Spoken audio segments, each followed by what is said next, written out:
Selamun Aleyküm Türkmen eldeşler. Bu videomda Vefa Hanım yani şu tayda çıkar. Onun çıkışını birlikte seyredelim. Hükümetin itlerini oğlum ölen okuyup gelinimi surata düzüp kamera düşürüp koyupsunuz kanalına. Oğlum ölmedik bolsa oğlum görkezim. Oğlum öldü diyenim özü, ölen ok diyenim. Seyredin. Vefa Hanım'la görüştüğümde dedi ki oğlum öldü dedi. Nereden öğrendin deyip soramam ayıptır ya. En son dedi ki öğlen haber geldi. Oğlum aradan çıktı dedi. Biz başsağlığını diledik. Ondan sonra bütün Türkmen Rayatları Demirkazık Keeper'ından videorolikte de biz onu getirdik. Gördünüz. Ondan sonra Türkmenistan ne etti? Yine bilmeyen KMB mi, KGB mi, ne mi? Şu Gurbanguly'nin yanında işleyen adamlar Vefa'nın hanımı, yani düşündüğünüz Türkmençe'de yattan çıkardım birazcık. Ondan sonra onun videorolikini koyuyorlar. Belli ki o videorolikte de zorlattırlar belli.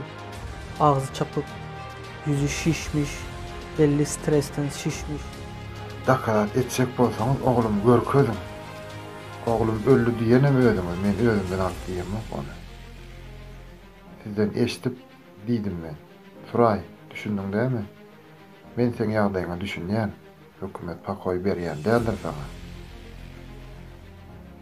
Ýöne men sizden geçemok, hiç çağdan taşlak gaýdamok. Men sizin aradaňyzy edip edip ýörün şu zatlar. Şu çağamın geleceği üçün edip ýörün. Geleceği için şu aladalı edip ýörün diýdi. Bu sözü hem vatandaşlarımız goğuca dinlesin. Täze pokoleniýa bunu getirmeliyiz. Näme üçin? Çünkü eğer bunun ýaly giderse bu rejimde Türkmenistan tağan bir gowy ýaşanyp o taýda asuda ýurdumyz ba diýenler onlar asuda ýaşap ýörlerdir. Näme üçin ýaşap ýör? Gurbangulynyň elinde işläp ýörler. Onlar güllýal aýlygyny da alýadyr. Ýaşabam ýördir. Bilemok. Ýöne %90, %80 diyelim. %80 halk garip, köle da, это нищета, можно сказать, да. Şonun ýaly ýagdaýda ýaşap ýörler. Öňkü baýlar häzir hökümet işinde işläp ýör. Öňkü baýlar häzir bizim ýaly derejeye düşdi da. Näme üçin? İdi, hökümet idi, biznesini idi. İdi dediğim gitti, gasp etti, aldı. Bilemez mi?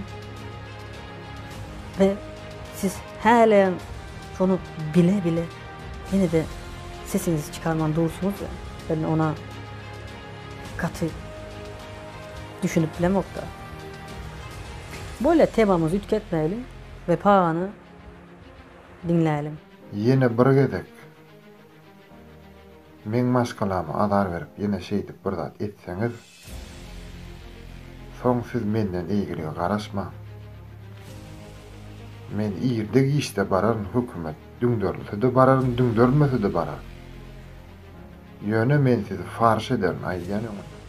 Erkek diýäniň böyle, hani bunun ýaly olmaly. Yani düňdürülse de barjak diýe, düňdürülmese de barjak diýe. Yani her şekilde barjak diye. Bunu erkek doğanların goğuca dinleyin. Bu rizinde Allah'dan başka hiç kimden korkmalılar. O korktuğumuz adamım Allah'ın kulu. Böyle prezident, yani Allah'ın kulu. Ola bizim Bizinki ýaly обычный adam. Bilýäňizmi? On nime it prawa? Tak обращаться с людьми. Тут şonu düşünüňsiz. Düşünýäs de, ýöne ol bizi düşünen ok. Düşünýäs de, hissat edip bilemiz ok. Sen bir zat etseň, onda bir zat bolar. O güzel popoňu o kreslodan galdyrsaň, herekete başlasaň, bir zat bolar. Ondan soň geçmeden Bepa'nın diýişi ýaly itler siz peste kommentariyada ken gezinmeyin. Sizi udalet edýän, sizi ben dinlämegän. Siz dinler ýaly däle. Siz işleýäňiz. Bilemek näçe mat berýär, ýöne işleýäňiz.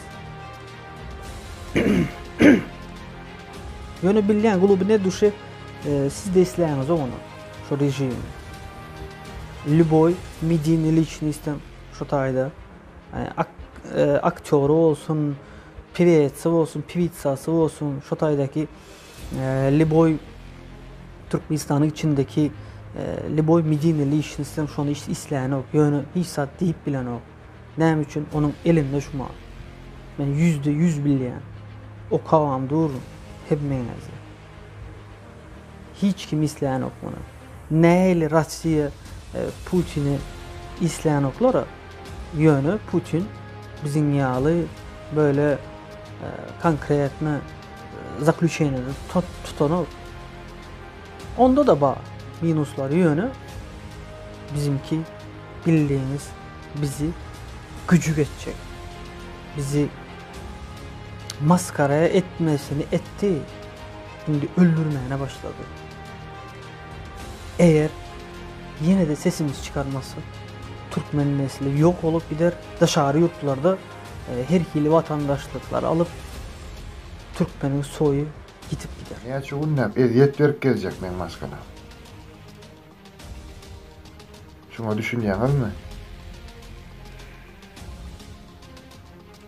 Yoganlar, men maskalamyň eziyet gerip görüp göreni görecek bolsaňyz ana giýirimde görüňiz o saýda ýa-da men goýjak kadar şuna. Ben koyarım onu. Onu siz görersiniz. Gördüm yani gatı näl diýsem. Yani belli ya, belli. Biri kaptaldan kakbutu pistoleti çıkarıp direp gürle diýen ýaly bir çustva gelýär. 100% öyledir. Etmeň bunun ýaly. Orgun işgärler. Yani çünkü Allah görüp dur. Eğer Allah'a inanýan bolsaň, Allah'a inanýan bolsaň, bunu 100 değil, 2000 esle, 2000 esesi sana gaýdyp gelir. Yani 100%. Ben bunu özümün oputumda geçirdim. Näme erwetli etsen, karşına gelip ça yapıştır ya. Ondan sonrasından özünüz görün. O dostlar indi gelineceğinin näme diýdiğini eşitler. Ve pani edip on ýadatlara dilim var yani 16 ýyl arzu edip ýeten zadym diýen bolen. 16 ýyl arzu edip ýeten bolsaň birinjiden taşlap bitmeýän sen çağlaňy maşgalaňy. Taşlap bitdim bolýa garanç üýtgeşik eden garançyňam ýok. Üýtgeden zadyňam ýok. Ne hile kolanyda ýaşajak bolum. Jarjaşdym. Çekjek bolum ýöne näme üçin diýip maskara bolup ýörsiň. Näme üçin men ýazatlar etdiň? Çykyş etme, näme etjek şeýdip. Bizi maskara etdiň sen çağlaň ýaşap ýör. Näme ýüzüňe diýip bilýän, näme diýip bilýän, şoňa näme diýip diliň bar ýa. Öldü diýmeni, näme diýip diliň bar ýa çağlaňa. Ýaşap ýören çağlaňa näme diýip bilýän. Hudaýa şükür janysa oýnap ýör, gezip ýör, näme üçin beýdiýän. Bolýam şol etdiň zatlaň. Şol musulmançylykda boljak zatmy ýaşap ýören adamy öldü diýmek bolýan zatmy. Dogry hiç ileki görýän näsin çağlaňy. Ýöne indiden meýläm hiç il çağlaň badyr öýtme. Ýaşaýa Hudaýa şükür ýöne çağlaň badyr öýtme. Çaga ýogyny sen üçin saňa çaga görkezmeýänem.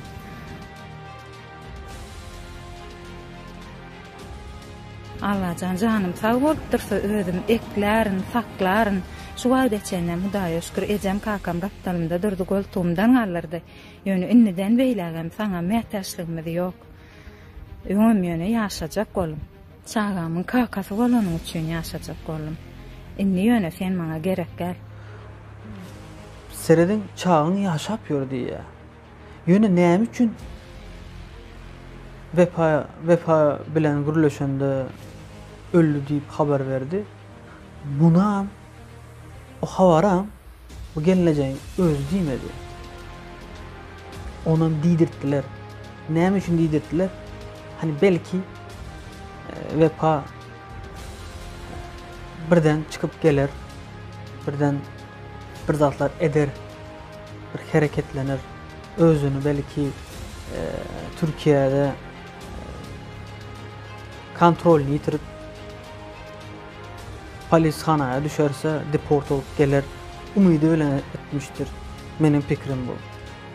Onun sonra näme üçin bu videonu dışarıda näme öýde edip bilen okma. Maşinlar geçip dur sesten düşünüp bolýar. Näme ýolun gyrağına çıkıp mı zapis ediyor? Berde belli vınjününü ettirýärler bunu. Bu video rolü. Bir de özünün saytı däl bu Türkmen Ses diye. Bu YouTube kanal olaryň işgärlerini değişli. Bilýäňiz dämi? Gepin tümmek yeri Türkmen dostlarım. Bu videolar näme bilýäňizmi? Provokasiýa, bu video bilen halkymyzy gorkutma amacında ulanýarlar. Hani çıkacak bolýanlar çıkmasın, otursun, gorksun. Menin pikrim bu. Ýöne gorkmana, oturmana uje gücümüz kalmadı. Türkmenistan'da şu koronavirüs kepit, bildiğiniz kepit gaynap dur. Ve hiç hili kömek edilen ar. Ha doğru. Hazır aldığım malumatlara göre hem yerler yapmışlar, hem yer dediğimi düşünüyoruz. Market, общественный yerler hem yer bu option. Şumat yapılmış. Şumat yapılmış. Öňrak niye dediniz? Ondan sonra näme tozon bolanda siz näme üçin maskalar giydirmediniz? Şumat tozon yok. Näme koronavirüs badi menem çekin yani. Sizin hakkınız yok hiç hili. Gidip bir adamın dışarı yurtta işleyen adamların simyasına gidip triboş etmenin hakkınız yok. Nerede yazıyor o? Ondan sonra bolya barın, yani erkek olun, adınızı, familyanızı, polunu verin. Baryan bolsanız eğer sizin hak hukukunuz bu pristavit etmek.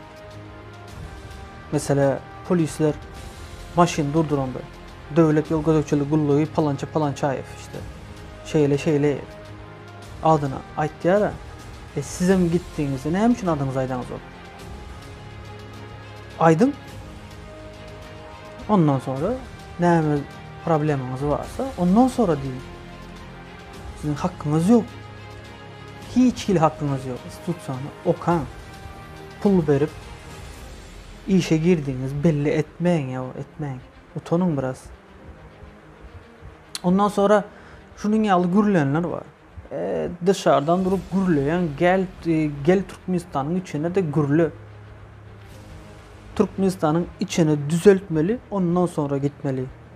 Türkmenistan'ın içi sizin yüzünüzden. Hani işleyenize şu diktaturaya. Şunun yüzünden şu bildiğin çorba.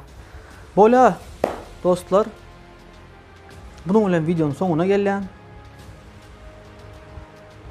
Beğenseniz beğeni knopkasına basın. Patpisat edin bana. Başka video roliklerde de başka malumatlar vermene benden haber arasın. Görüşençek.